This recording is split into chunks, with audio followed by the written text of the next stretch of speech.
자, 오늘 함께 나눌 말씀은요, 신약성경 마가복음에 있는 말씀입니다.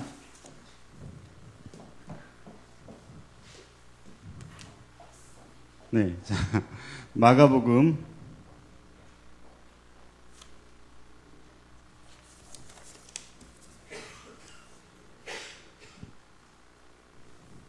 4장 잘못 적혀 있는 것 같은데요. 자, 마가복음 4장입니다. 마가복음 4장 35절에서 41절까지의 말씀을 보겠습니다.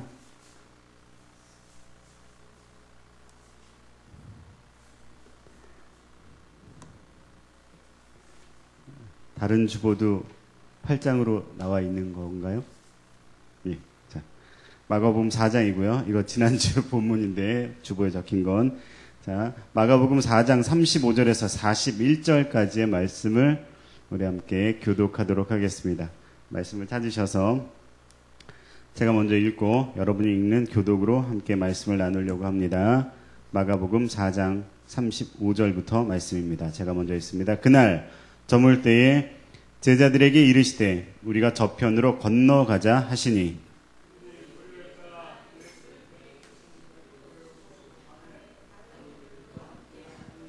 큰 강풍이 일어나며 물결이 배에 부딪혀 들어와 배에 가득하게 되었더라.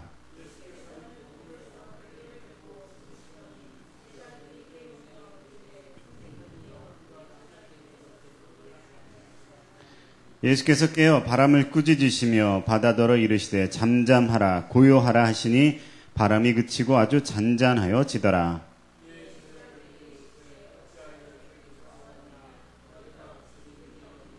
함께 있습니다. 그들이 심히 두려워하여 서로 말하되 그가 누구이기에 바람과 바다도 순종하는가 하였더라.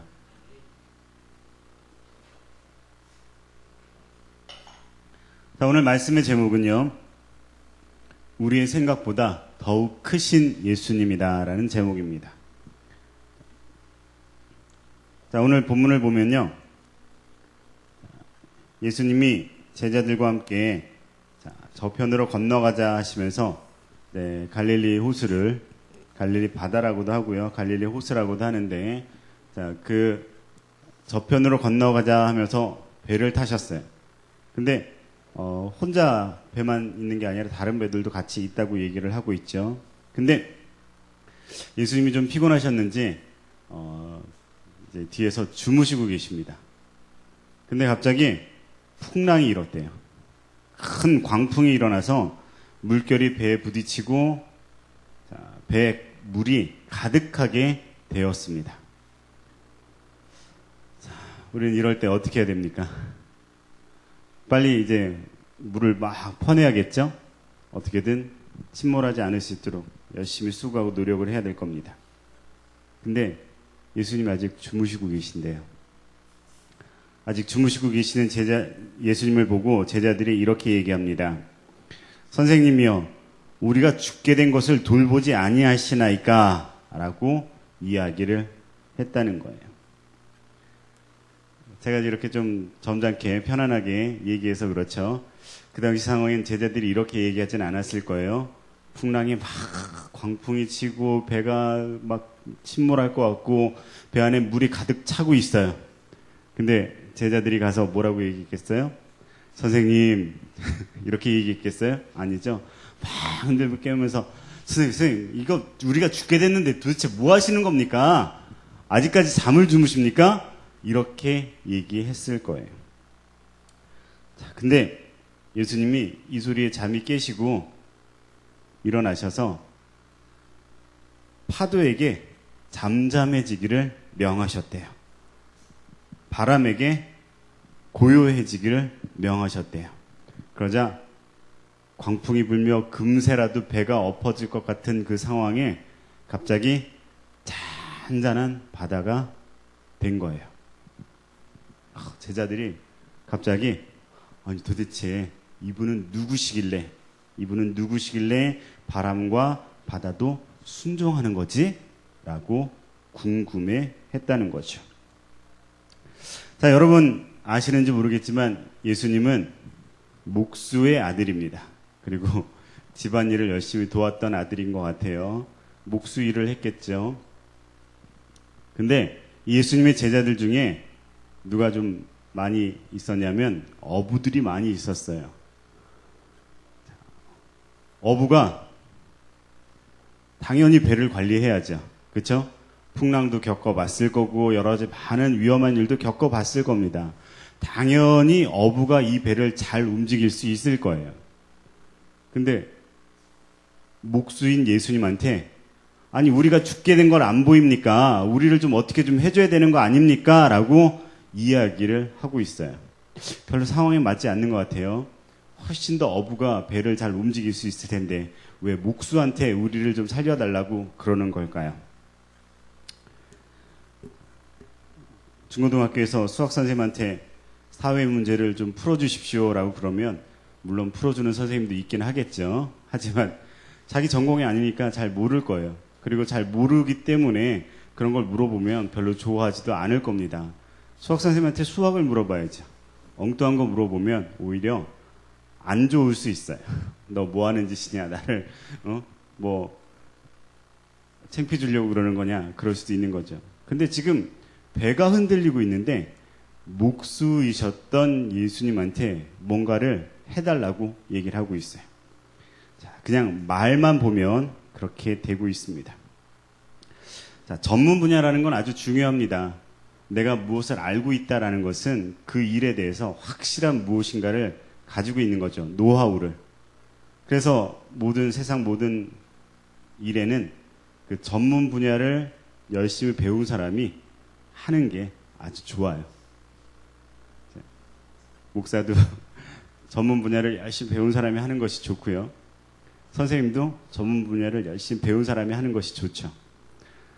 세상적인 어떤 그 장관이나 그런 모든 일들도 전문 분야를 배운 사람이 하는 것이 좋습니다. 제가 교육감 선거를 보면서 이 사람은 좀 안 됐으면 좋겠다라고 생각을 했던 한 가지 이유가 있었는데 이 사람은 교육하고는 좀 관계가 없는 것 같다라고 생각을 했어요. 사람이 좋고 나쁘고 하면 관계없이 이전부터. 근데 교육하고 관계된 사람이 교육감을 하는 게 맞는 거잖아요. 근데 세상은 정치적인 논리로 그런 일들을 풀어나가고 있던 모습들을 많이 보이고 있었죠. 하지만 우리가 그 선거에서 사람의 어떤 역량이나 능력을 보지 않고 어떤 정치적인 색깔을 보고 표를 던지게 되면 그건 아무 의미가 없는 선거가 될 거예요. 우리가 잘 살펴보고 무엇이 중요한지를 봐야 하겠죠. 그만큼 어떤 전문적인 지식이 필요한 것이 아주 이 사회에서는 아주 중요합니다. 근데 이 전문적인 지식이 더 많은 배를 더 잘 알고 있는 제자들이 배를 잘 알지 못하는 예수님한테 왜 우리가 죽게 됐는데 우리를 좀 살펴주지 않습니까? 라고 이야기를 하고 있는 거예요. 왜 그럴까요, 도대체? 물론 긴박한 상황이죠, 지금. 제자들이 막 목숨을 잃을 것 같은 그런 어떤 모습을 보여주고 있어요. 순간순간 중요한 상황이 일어나고 있어요. 긴박한 상황이 막 터지고 있습니다. 근데 누군가가 좀 여유 있게 행동하고요. 아무런 문제가 없는 것처럼 보이는 태도를 가지고 있으면 사람들은 그 사람을 별로 좋아하지 않아요. 그렇죠? 같이 긴박할 때 같이 긴박한 모습을 보여주는 게 사람의 입장에서는 훨씬 좋게 보입니다. 세월호 사건이 터지고 누군가가 라면을 먹다가 야단을 맞은 적이 있어요. 그렇죠? 라면 배고프니까 먹었겠죠. 컵라면. 얼마나 배고팠으면 그렇죠. 장관이나 되시는 분이 컵라면을 먹었겠어요. 그게 잘못된 건 아닐 거예요. 배고파서 먹은 거니까. 근데 그 상황이 어땠어요? 많은 사람들이 긴박하고 어려워하고 힘들어하던 그 상황에서 라면 먹는 그 모습이 보기 안 좋았다는 거예요. 왜냐하면 우리들은 긴박하고 힘들고 막 안타까워 죽겠는데 당신은 라면 먹고 있어? 라는 그런 어떤 보여지는 것이 안 좋았다는 거죠. 어떻게 보면 오늘 예수님 좀 그런 모습이에요. 풍랑이 막 일고 있습니다. 파도가 치고 배에 물이 막 가득 차오고 있어요. 근데 예수님 뭐 하고 계셨다고요? 주무시고 계셨대요. 얼마나 피곤하셨는지 모르겠지만은 아무튼 그 광풍 가운데 주무시고 계셨대요. 며칠 전 교회에서 누군가가 저한테 목사님은 참 항상 그렇게 여유 있으신 것 같아요 그러더라고요. 제가 예, 여유가 좀 있으려고 노력을 좀 많이 합니다. 그런 식으로 대답을 했어요. 전 원래 좀 이렇게 나쁜 성격인데 일이 닥치면 하고요. 닥치기 전까지 막 초조하거나 조마조마하거나 그런 게 별로 없는 스타일이에요. 이게 성격상 분류되면 뭐 그런 분류가 있긴 하던데 하지만 그 초조해하지 않으면서 항상 생각을 좀 머릿속에 그냥 하고 닥치면 막 일하는 그런 스타일이거든요. 그래서 항상 여유 있는 듯 보입니다. 실제로는. 겉으로는. 근데 사실은 그렇지는 않아요. 속에는.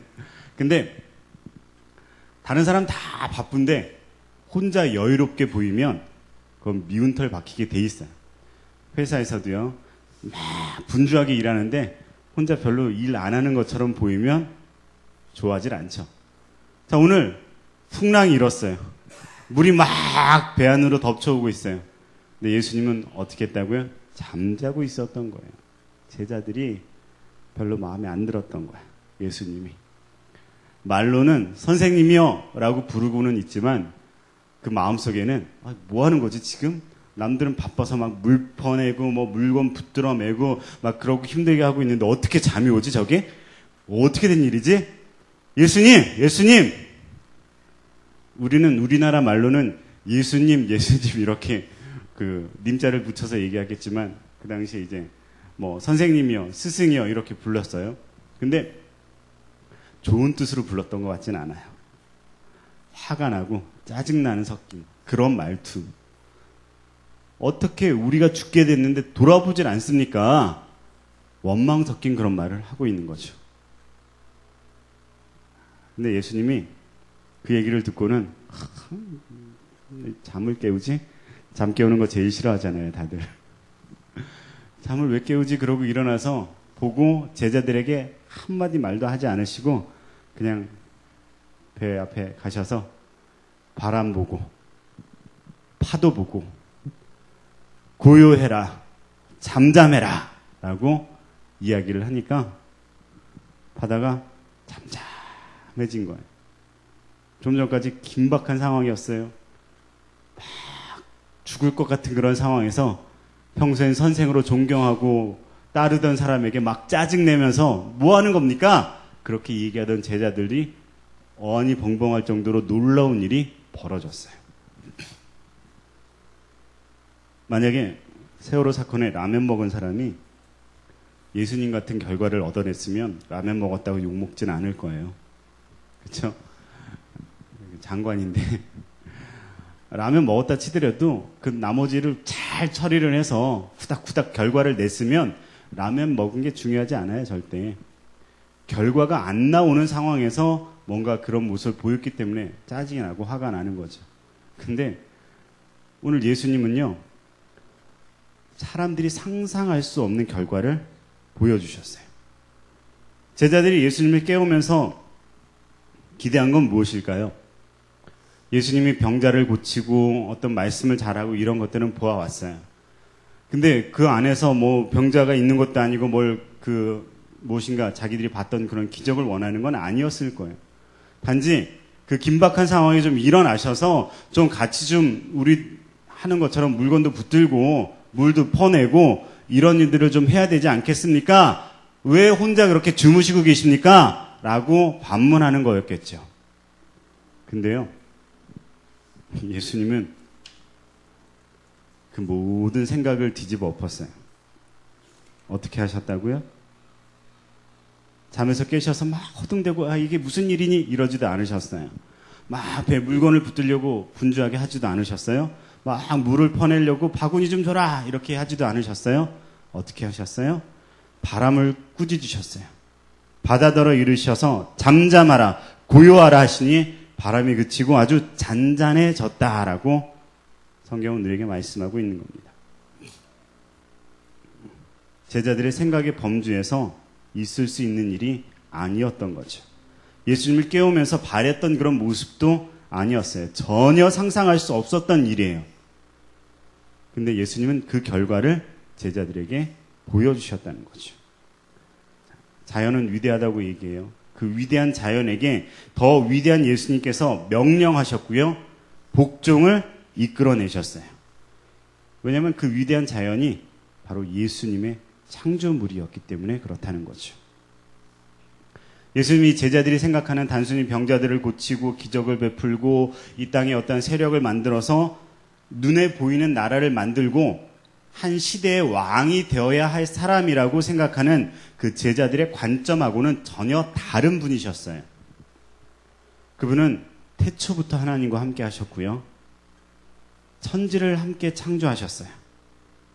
그분은 하나님과 동등됨을 취할 수 있는 그런 분이셨지만 우리 인간을 위해서 인간의 모습을 입고 우리를 위해서 자신의 몸을 희생시키시는 그런 십자가의 희생으로 말미암아 한 시대가 아니라 전 시대의 왕이 되셨어요. 그리고 한 공간이 아니라 전 우주의 왕이 되시는 그런 분이라는 거죠. 그게 하나님의 섭리다라는 것을 보여주시기 위해서 오셨던 분이에요. 이 제자들의 생각과 다른 정말 놀라운 분이라는 거죠. 우리나라 말로는 놀랍다, 기이하다 이렇게 이야기를 하는데 영어에서는 이제 비교법, 최고 이런 거 있잖아요. 근데 그 중에서 이제 가장 놀라운 일 얘기할 때 영어에서는 awesome이라고 얘기합니다. awesome이라는 것은 정말 말로 상상할 수 없는 그런 일. 우리나라 말로는 그냥 경탄할 만한 어마어마한 일이라고 이야기를 해요. 지금 예수님이 하신 일이 그런 awesome한 그런 일이에요. 정말 이해할 수 없는 그런 상황이죠. 바람 보고 잠잠해라. 무슨 에어컨도 아니고 선풍기도 아니고 말 한마디로 모든 것이 해결되는 모습을 보여주셨어요. 파도 보고 잠잠해라. 그러니까 잔잔해지는 그런 일을 우리에게 보여주셨다는 거죠. 예수님이 그런 분이신 줄 믿고 계십니까? 예수님이 이런 능력을 가지고 계신 분인지를 혹시 알고 계셨어요? 모르고 있었나 보네. 안 당해봤으니까 모르죠. 자, 우리가요, 교회를 다니고 믿음 생활을 하고 있어요. 근데 교회를 다니고 믿음 생활을 하는데 그 믿음 생활 안에서 무엇인가 이 믿음이라는 것을 제한할 때가 있어요. 오늘 예수님이 제자들에게 뭐라고 얘기했죠? 너희 왜 그렇게 믿음이 없느냐 그랬어요. 어떻게 보면 예수님 좀 일어나서 우리를 좀 돌봐주십시오 라고 얘기한 것이 믿음이 아닐까요? 라고 생각할 수도 있죠. 근데 그런 제자들에게 예수님이 너희 왜 이렇게 믿음이 없느냐 라고 이야기하셨다는 거죠. 이 제자들의 상태는요, 지금 현재 믿음이 없는 상태예요. 믿음이라는 것은 무엇일까요?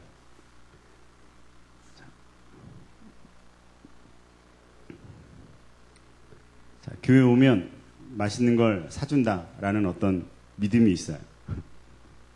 그렇죠? 근데 그 믿음이 지난주에 떡볶이 먹었으니까 이번 주도 떡볶이 먹겠지라는 믿음을 가지고 있을 수 있어요. 근데 만약에 목사님이 뷔페를 데리고 갔어. 전혀 기대하지 않았는데 그러면 여러분 마음이 어떻겠어요? 좋겠죠. 근데 사실 여러분들 마음속에 있는 믿음은 얼만큼이었어요? 떡볶이만큼이에요. 여러분 교회를 다니고 믿음을 가지고 있는데요. 어떤 믿음을 가지고 있냐면 여러분이 주변에 겪었던, 여러분이 주변에 그냥 살면서 그냥 여러분의 기대만큼만 겪었던 믿음을 가지고 있어요. 그게 떡볶이만큼의 믿음이에요.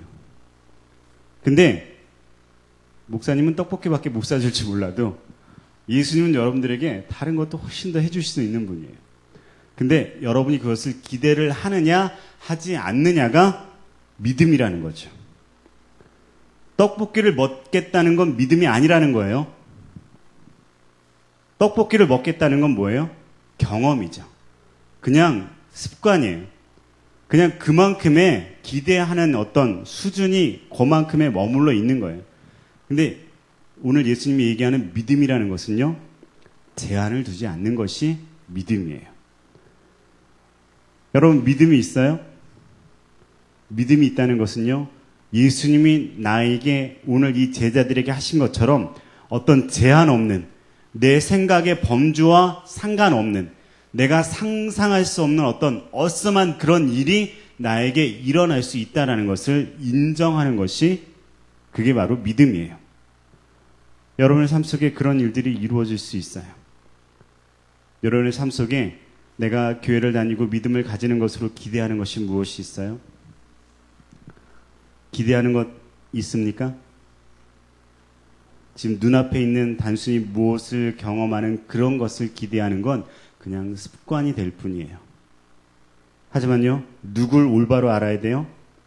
예수님을 올바로 알면요, 우리의 삶은 예수님을 통해서 놀라운 일이, 어썸한 일이, 내가 기대할 수 없고 상상할 수 없는, 경탄할 수밖에 없는 그런 일이 우리에게 이루어질 수 있다는 거죠.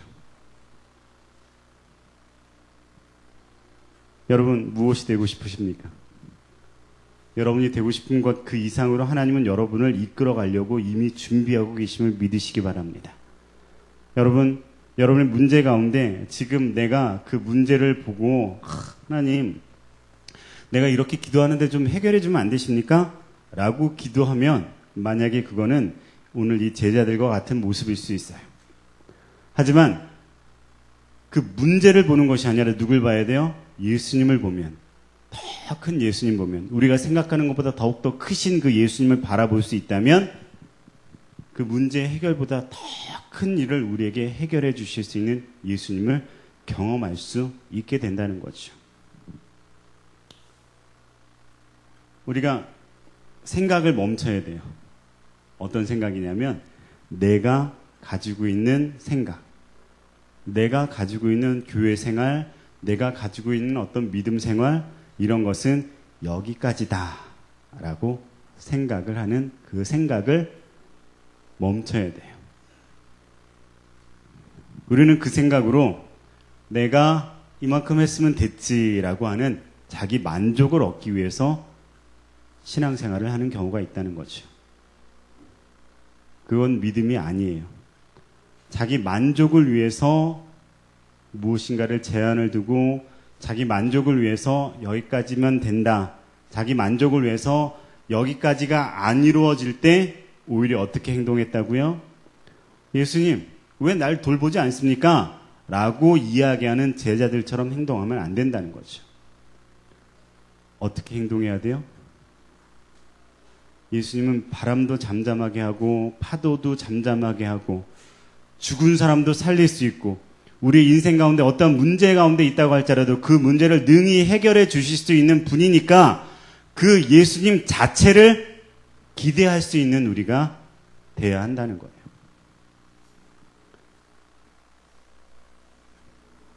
제자들은 믿음이 없었어요. 분명 오늘 말씀에 의하면. 근데 제자들은 믿음이 없었음에도 불구하고 예수님과 한 배를 탔기 때문에 놀라운 기적을 볼 수 있었습니다. 지난주도 그랬죠? 예수님이 과연 어떤 분일까라고 생각할 때 베드로는 예수님에 대해서 잘 몰랐다 그랬어요. 예수님 막 윽박지르기까지 했다 그랬어요. 근데 그럼에도 불구하고 예수님 곁에 지속적으로 그래도 붙어 있었기 때문에 예수님의 십자가의 능력을 볼 수 있었어요. 자, 여러분 그래도 교회에 나오신 여러분들 환영합니다. 교회에 함께 예배하시는 여러분들 정말 기쁘고 감사합니다. 여러분 분명 이 자리에 오신 것은 여러분 안에 예수님을 모시고자 하는 마음이 있기 때문이에요. 여러분 그 마음 가운데 오늘 제자들처럼 믿음이 없을 수도 있어요. 오늘 제자들처럼 내가 이만큼 했는데 왜 안 되죠? 라고 짜증내고 화낼 수도 있어요. 하지만 무엇이 중요합니까? 예수님은 그걸 너무 탓하진 않으세요. 왜 이렇게 믿음이 없니? 라고 이야기하시긴 하지만 제자들을 멀리 하시거나 니들 왜 그따위냐? 니들 내 제자 안 시키겠다. 이렇게 얘기하지 않으시는 분이라는 거죠. 그런 제자들을 이끌고 품고 예수님이 십자가 지시고 또 부활하시고 나서도 그들을 계속해서 챙겨주시는 그런 분이셨어요. 찾아오셨던 분이세요. 내 마음속에 직접 찾아오셔서 내가 너를 사랑한다라고 이야기하시는 그런 분이셨어요. 여러분들에게도 그런 분이시라는 거예요. 이 시간에도요, 여러분의 믿음이 그렇게 많지 않다고 할지라도 예수님 이 시간에 오셔서 여러분에게 말씀하시는 분이세요. 내가 너와 함께하고 있다라는 걸요. 믿으십니까? 그 사실을 믿으면 뭘 경험할 수 있다고요? 바다도 잠잠케 하고 바람도 잠잠케 하고 세상 모든 만물의 이치를 주관하실 수 있는 그분이 나와 함께하고 있다라는 사실을 경험할 수 있다는 거죠. 지금 겪는 잠시 잠깐의 힘들고 어려움이 내 삶을 안타깝게 할 수 있어요. 하지만요, 누굴 의지하세요? 예수님을 의지하시면요, 그 모든 것들을 이겨낼 수 있는 힘을 경험하게 된다는 거예요. 내가 그걸 이겨내는 게 아닙니다. 예수님이 그걸 이겨낼 수 있는 힘을 우리에게 보여주시는 거예요. 우리가 하는 건 단지 하나, 내 안에 예수님을 모셔드리는 겁니다. 내 안에 예수님을 모셔드려서 예수님은 나의 구세주, 지난주에 뭐라고 그랬죠? 메시아, 나를 구원해 주실 분입니다 라는 사실을 인정하기만 하면 된다는 거예요. 그 인정함이 여러분을 놀라운 기적을 경험하게 할 거예요. 우리 이 시간 한번 같이 기도하길 원해요. 제가 여러분들에게 이야기하는 게 아니라 말씀이 여러분들에게 이야기하고 있습니다. 예수님은 어떤 분이라고요? 세상 모든 만물을 이겨내는, 자연의 섭리도 이겨내는, 세상의 모든 이치를 이겨내는 그런 창조주입니다. 그분이 여러분 마음속에 있기를 원해요. 그분이 여러분 마음속에 있기를 원해요. 그 마음에 있을 때 내가 그 예수님을 내 마음에 품은 그것만으로도 여러분은 능력을 경험할 수 있고, 여러분은 기적을 경험할 수 있고, 여러분 삶 속에서 정말 어썸한 일들을 경험할 수 있어요. 여러분 마음에 주님을 품으시길 원합니다. 이 시간 기도할 때요, 다른 거 기도하지 마시고 주님 내 마음에 오시옵소서라고 기도하시기 바랍니다. 주님 내 마음에 오셔서 나와 함께 해주세요 라고 기도하시길 바랍니다. 다른 거 기도하지 마시고요, 주님 내 마음에 오셔서 나와 함께 해주세요. 함께 하는 것으로 말미암아 예수님 여러분들에게 어떤 것을 보여주실지, 어떠한 일을 행하실 것인지 예수님이 먼저 움직이시고 예수님이 먼저 여러분들의 삶을 도와주실 거예요. 여러분이 할 수 있는 건 여러분 마음 가운데 예수님을 품기만 하면 됩니다. 품어주세요. 내 마음에 예수님을 품어주세요. 내 마음에 주님 오시길 원합니다. 주님 내 마음에 함께 해주시길 원합니다. 주님 내 마음에 찾아오시길 원합니다. 같이 기도하시길 원합니다. 다른 것, 여러분 많은 것으로 기도하는 것이 아니라 주님 내 마음 가운데 오시옵소서라고 기도하시길 바랍니다. 주님 내 마음 가운데 오셔서 주님 내 마음 가운데 자정하여 주시고 내 마음을 만져주시옵소서, 그렇게 기도하길 원합니다. 주님 함께 하시길 원합니다. 하나님 내 마음 가운데 오셔서 나와 함께하여 주시옵소서. 주님 함께 하셔서 내 마음 가운데 있음을 확신할 수 있게 하여 주시옵소서. 주님 붙잡아 주시옵소서. 하나님 내 마음 가운데 찾아오심을 믿습니다. 내 마음 가운데 오셔서 하나님이 나와 함께하고 있다라는 것들을 경험할 수 있도록 주님 인도하여 주시옵소서. 주님 붙잡으시길 원합니다. 내 마음 가운데 주님이 함께 있음을 경험하길 원합니다. 내 마음 가운데 함께하고 있다는 이 놀라운 사실이 우리 가운데 깨달아지기를 원합니다. 주님 붙잡아 주시길 원합니다. 하나님, 주님 우리 마음속에 주님이 있음을 인정할 수 있게 하여 주시옵소서. 우리 마음속에 주님이 함께하고 있다는 사실을 경험할 수 있게 하여 주시옵소서. 우리 마음속에 주님이 있음으로 말미암아 경험할 수 있는 놀라운 일들이 우리 가운데 있게 하여 주시옵소서. 주님 붙잡아 주시길 원합니다. 주님 능력으로 함께 하시길 원합니다. 하나님 내 마음속에 계신 주님을 우리가 경험하기를 원합니다. 주님 붙잡아 주시옵소서. 우리 사랑하는 아이들 가운데 하나님의 역사함이 있을 수 있도록 주님 붙잡아 주시옵소서. 우리 마음 가운데 자정하여 주시옵소서. 우리 마음 마음 가운데 찾아와 주시옵소서. 내 마음속에 계신 예수님을 우리가 경험하여서 우리가 정말 어썸한 그런 예수님을 찾아 우리가 경험할 수 있는 놀라운 일들이 일어나게 하여 주시옵소서. 주님 붙잡으시길 원합니다. 역사하여 주시옵소서. 내 마음 가운데 오신 그 주님을 인정합니다. 주님, 내 마음 가운데 계셔 주시옵소서. 역사하여 주시옵소서. 주님 함께하여 주시옵소서. 주님, 내 마음 가운데 찾아와 주시니 감사합니다. 내 마음 가운데 있음을 우리가 인정할 수 있도록 주님, 내 입술을 열어서 예수님 불러보시길 원합니다.